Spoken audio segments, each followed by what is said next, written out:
তো ওয়েলকাম বন্ধুরা তোমাদের চ্যানেল ডিএস সাজেশনে। তো দেখো আজকের এই ভিডিওটি বা আজকের এই সাজেশনটি তোমাদের শুধুমাত্র তোমাদের কমেন্ট অনুযায়ী করে দেওয়া হচ্ছে।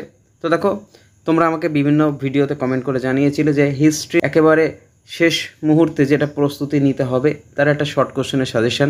তো এখনই বলে রাখি, এটা লাস্ট মিনিট সাজেশন নয়, পরীক্ষার আগে তোমাদেরকে বড় কোশ্চেন এবং শর্ট কোশ্চেন মিলিয়ে একটা লাস্ট মিনিট সাজেশন আমি করে দেবো। আর এই প্রশ্নগুলো কিন্তু অতি অবশ্যই প্রত্যেকটা প্রশ্ন গুরুত্বপূর্ণ। আর লাস্ট মিনিটে যেটা থাকবে সেটা হলো যে কোশ্চেনগুলো অন্তত একবার দেখে যেতেই হবে, সেটা হলো লাস্ট মিনিট সাজেশন। তো দেখো এই ভিডিওর মাধ্যমে বেশ কিছু কোশ্চেন তোমাদের সামনে রেখেছি, 2 নম্বরের শর্ট কোশ্চেন যেটা তোমাদের পরীক্ষায় দেবে। তো দেখো এখানে প্রথম তোমাদের প্রশ্নটা রেখেছি, এলাহাবাদ প্রশস্তি কে কার জন্য রচনা করেন। 2 নম্বর প্রশ্ন, কালিদাস রচিত দুটি নাটকের নাম লেখো। 3 নম্বর প্রশ্ন, কৈবর্ত বিদ্রোহের নেতা কে ছিলেন। 4 নম্বর প্রশ্ন, ইউএন সাং কবে ভারতে আসেন বা ভারতবর্ষে আসেন, তার রচিত বইটির নাম লেখো। তো এখনই বলে রাখি যে এই ভিডিওটি তোমাদের বন্ধুদেরকে এক্ষুনি শেয়ার করে দেওয়ার অনুরোধ রইল, কারণ তোমাদের বন্ধুদেরও দরকার আছে। আর ভিডিওটি যদি মন থেকে ভালো লাগে অবশ্যই কিন্তু কমেন্ট বা লাইক করে যেও। আর চ্যানেলে নতুন হয়ে থাকলে অবশ্যই চ্যানেলটিকে একবার সাবস্ক্রাইব করে রেখো। তো তোমাদের পরে প্রশ্ন আছে, দ্বিতীয় চন্দ্রগুপ্তের রাজসভার দুজন গুণী ব্যক্তির নাম লেখো। 6 নম্বর প্রশ্ন, দেবপাল কে ছিলেন। 7 নম্বর প্রশ্ন, গুপ্ত বংশের শেষ পরাক্রমশালী নরপতির নাম কি। এরপরে আরও প্রশ্ন আছে, প্রশ্ন দেখো 8 নম্বর প্রশ্ন বলছে বাংলায় সেন বংশের প্রতিষ্ঠাতা কে ছিলেন। এরপরের প্রশ্ন বলছে গুপ্ত যুগের দুজন বিখ্যাত জ্যোতির্বিদের নাম লেখো। 10 নম্বর প্রশ্ন বলছে কোন কোন রাজবংশ ত্রিশক্তি সংঘর্ষে বা ত্রিশক্তি যুদ্ধে অংশগ্রহণ করেছিল। পরের প্রশ্ন চলে আসবো আমরা নেক্সট প্রশ্নে, যে তরাইনের দ্বিতীয় যুদ্ধের তাৎপর্য। আচ্ছা, তাৎপর্য কথাটার পরিবর্তে গুরুত্ব দিতে পারে, তো একই প্রশ্ন। পরের প্রশ্ন বলছে বর্ধন বংশের প্রতিষ্ঠাতা কে ছিলেন, এই বংশের বিখ্যাত শাসক কে ছিলেন, অথবা দিতে পারে প্রভাকর বর্ধনের রাজধানীর নাম কি। এরপরে আরও প্রশ্ন আছে দেখো। তো পরের প্রশ্ন এখানে বলছে আইহোল প্রশস্তি কে রচনা করেন। এখানে কার কৃতিত্ব বর্ণিত হয়েছে। পরের প্রশ্ন, কখন এবং কার নেতৃত্বে তুর্কিরা বাংলা আক্রমণ করেছিলেন। 15 নম্বর প্রশ্ন, পল্লব বংশের শ্রেষ্ঠ নৃপতি কে ছিলেন। এর পরের প্রশ্ন আছে দেখো এখানে, গ্রহণ মোক্ষ পরিগ্রহ নীতি কে কেন গ্রহণ করেছিল।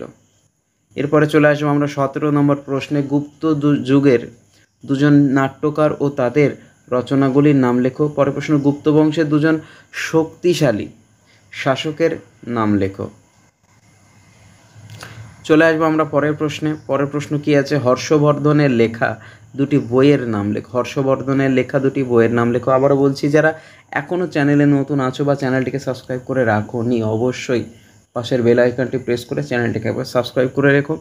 আর এক্ষুনি কিন্তু বন্ধুদেরকে শেয়ার করে দাও, মন থেকে ভালো লাগে থাকলে। আবারও বলছি, কিছু কমেন্ট করে অবশ্যই যে কে কেন গঙ্গাইকোন্ড উপাধি গ্রহণ করেছিলেন। আর এই যে প্রশ্নগুলো দিচ্ছে একেবারে গুরুত্বপূর্ণ প্রশ্ন, এগুলো একবার পড়ে যেতেই হবে তোমাদেরকে। বলছে উর ও সভা কি ছিল।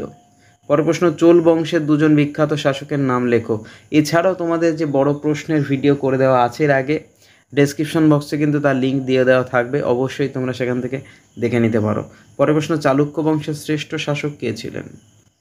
চলে আসবো আমরা পরের প্রশ্ন, কি বলছে, কে উত্তরা পথনাথ উপাধি গ্রহণ করেছিলেন। পরের প্রশ্ন, অগ্রহার ব্যবস্থা কি। এরপরে চলে আসবো আমরা পরের প্রশ্ন, বলছে নালন্দা বিশ্ববিদ্যালয়ের তাৎপর্য বা গুরুত্ব লেখো। 27 নম্বর প্রশ্ন বলছে চোল যুগের দুটি গুরুত্বপূর্ণ বন্দর সমূহের নাম লেখো। এরপরে দেখো আরও প্রশ্ন আছে। তো একেবারে আমরা সাজেশনের প্রায় শেষ মুহূর্তে চলে এসেছি। দেখো এখানে 28 নম্বর প্রশ্ন, প্রায় 30-31টি প্রশ্ন আছে, এগুলো পড়ে গেলেই হবে। কোন গুপ্ত সম্রাট হুনদের পরাজিত করেছিলেন। কি বললাম, কোন গুপ্ত সম্রাট হুনদের পরাজিত করেছিলেন। চলে আসবো আমরা পরের প্রশ্ন, বানভট্ট রচিত গ্রন্থের নাম লেখো। এর পরের প্রশ্ন, গোপাল কে ছিলেন। এখানে একটু বলে রাখি, গোপাল পাল, এই গোপাল পাল পাল বংশের প্রতিষ্ঠাতা। গোপাল পাল কে ছিলেন, পাল বংশের প্রতিষ্ঠাতা। চলে আসবো আমরা পরের প্রশ্নে এবং শেষ প্রশ্নে, তরাইনের প্রথম যুদ্ধ করে সংঘটিত কাদের মধ্যে এটা হবে, তরাইনের প্রথম যুদ্ধ কাদের মধ্যে সংঘটিত হয়েছিল, এই যুদ্ধের ফলাফল কি হয়েছিল তা লেখো।